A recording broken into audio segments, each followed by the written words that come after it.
Hi, everyone. Thanks for joining us. I'm Randy Meyer. And I'm Kelsey Carlson. It's not often that law enforcement learns about a murder before it actually happens. That is the case, though, with a Cottage Grove woman whose husband was back in court today charged with her murder. Tom Lydon of the Fox 9 Investigators is in the newsroom for us tonight as detectives take Tom inside this case. Tom? And guys, it was pretty unusual. The FBI knew someone was trying to hire a hitman on the internet to kill Amy Allwine 6 months before her murder.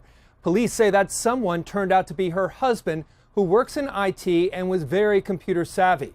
The case was complicated, to be sure, even if in hindsight, the suspect was obvious. Leaving the courthouse today, Stephen Allwine's demeanor revealed nothing, neither grief nor fear. To Cottage Grove detectives, he is a cold-blooded killer who tried to take a hit out on his wife, but ended up doing the job himself. A whole different aspect to his personality that people didn't seem to know. This was something that he had been planning on for quite a long time. I think that's what all the evidence suggests at this point. Yeah, it was a process over quite a bit of time. To the outside world, Stephen and Amy Allwine were the very picture of marital bliss. Married 20 years with an adopted son, they met at a Christian college. Stephen was even a church elder. Amy was passionate about her dog training business. Jennifer Waters was one of her students. Amy was the most motivating person. She was the most positive person. She had nothing but good things to say about anybody. So imagine the shock when Amy was found shot to death inside the couple's Cottage Grove home last November in what initially appeared to be a suicide. Stephen claimed it happened when he briefly left home to get some gas, picked up their son, and took him to Culver's. But Cottage Grove detectives were immediately suspicious because they remembered something else about the Allwines, a visit from the FBI in May, 6 months earlier.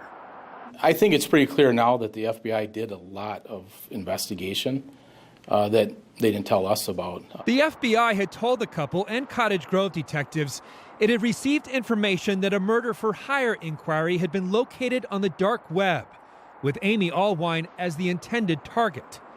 The dark web is that untraceable part of the internet where anything goes, including a site like Bessa Mafia, which provides contract killings and claims to be part of an Albanian organized crime family. To establish themselves as legit, Bessa Mafia posted ominous videos of their hitmen torching cars. Then last May, Bessa Mafia was hacked. Their client emails posted for all to see, including the FBI.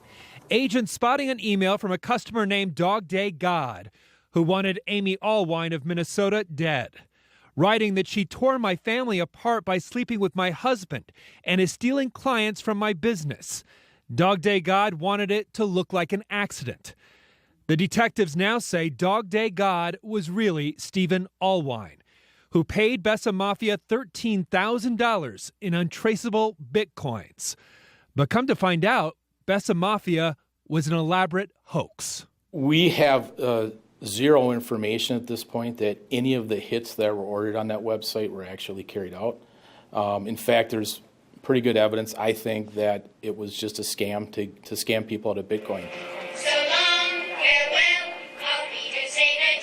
Go to the dark website today and you get a song from The Sound of Music and this message: Bessa Mafia has closed for business.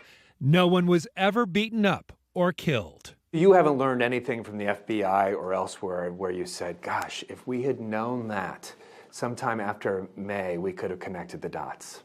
I go back to the husband just because it's usually the husband, but that's really the only reason you would look at him. Police found evidence on Allwine's cell phone and computer tying him directly to Bitcoin transfers and the email for Dog Day God, as well as evidence it was Stephen having the affair with a woman he met on the married hookup site Ashley Madison. The FBI would not be interviewed for this story and will not say whether it ever considered Stephen Allwine a suspect in the murder-for-hire case.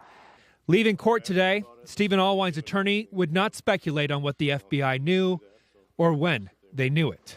Do you believe it's odd that the FBI knew about the threats on the dark net 5 months before Amy Allwine's homicide? I haven't seen any of their notes on it, but I know they were the ones that discovered it. So. As you both sit here today, do you have any sense of what the motivation for this murder was? The easy answer is we're all fallen, and you nobody knows for sure what goes on behind closed doors. Stephen Allwine is charged with second-degree murder and is still free on bail. There is a massive amount of evidence in this case, and much of it the FBI has yet to turn over to prosecutors or the defense. If this case sounds salacious enough for a primetime news magazine, well, NBC's Dateline is looking to do an episode on this case. In the newsroom, Tom Lydon, Fox 9.